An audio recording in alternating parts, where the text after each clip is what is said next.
महिन्याभरापासूनची ओळख, सहमतीने संबंध ठेवले, पीडित तरुणीला त्याचे पैसेही दिले.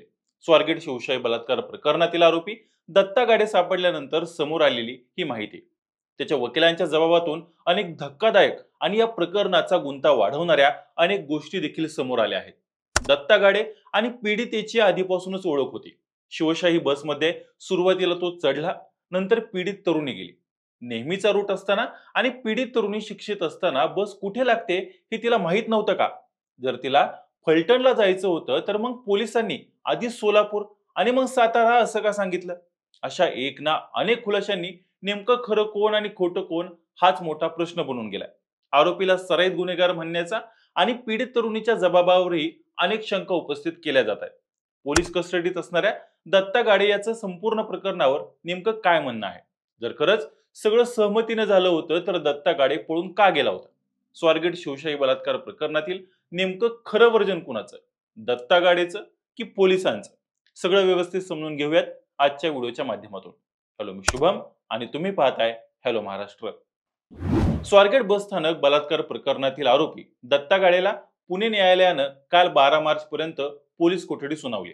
शिरूरमधील त्याला अटक करण्यात आल्यानंतर पुणे न्यायालयात त्याला हजर करण्यात आलं होतं.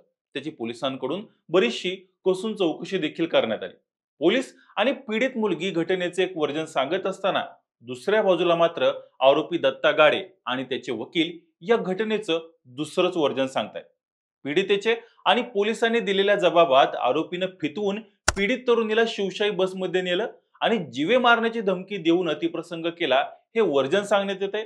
तर आरोपीकडून हे संबंध सहमतीने झाले असून आमची आधीपासूनच ओळख असल्याचं सांगण्यात येते. आरोपी दत्ता गाडे आणि त्याच्या वकिलांच्या नव्या वर्जननुसार बलात्कार झालाच नाही. जे झालं ते दोघांच्या संगनमतीने झालं. दत्ता गाडे आणि ती मुलगी एकमेकांना 1 महिन्यापासून ओळखतात. त्यांचे कॉल रेकॉर्ड्स काढले तर समजेल. बसमधून दोघे एकत्रच उतरले. बसमधून उतरून दोघे कुठे गेले याची माहिती घेण्यात यावी. दोघांमध्ये पैशाचा वाद झाला. दत्ता गाडे पळून गेला नाही तर त्याच्या गावी आला. गावाला पोलीस छावणीचं रूप आल्यानं तो दडून बसला. असं वेगळंच वर्जन दत्ताच्या वकिलांनी सांगितल्यामुळं आता सगळ्यांचं डोकं चक्रावून गेलं. जर ती तरुणी घाबरली होती तर 50 मीटर अंतरावर पोलीस स्टेशन होतं. 112ला ती कॉल करू शकत होती. आगार व्यवस्थापकाला सुद्धा तिला संपर्क करण्याचा पर्याय होता. जर बस कुठे लागते हे समजून घ्यायचं होतं तर तिथे चौकशी कक्ष देखील होता. पोलिसांनी स्टेटमेंट दिलंय की ती जॉब करते. ती नेहमी सुट्टीच्या वेळेस या रूटने घरी जाते. आधी तिला सोलापूर बस स्टॉपला जायचंय असं बोलून गेले. नंतर मग साताराला जायचंय असं सांगितलं. ती तरुणी शिक्षित आहे. आधीपासून तिला बस कुठे थांबते हे देखील माहित होतं.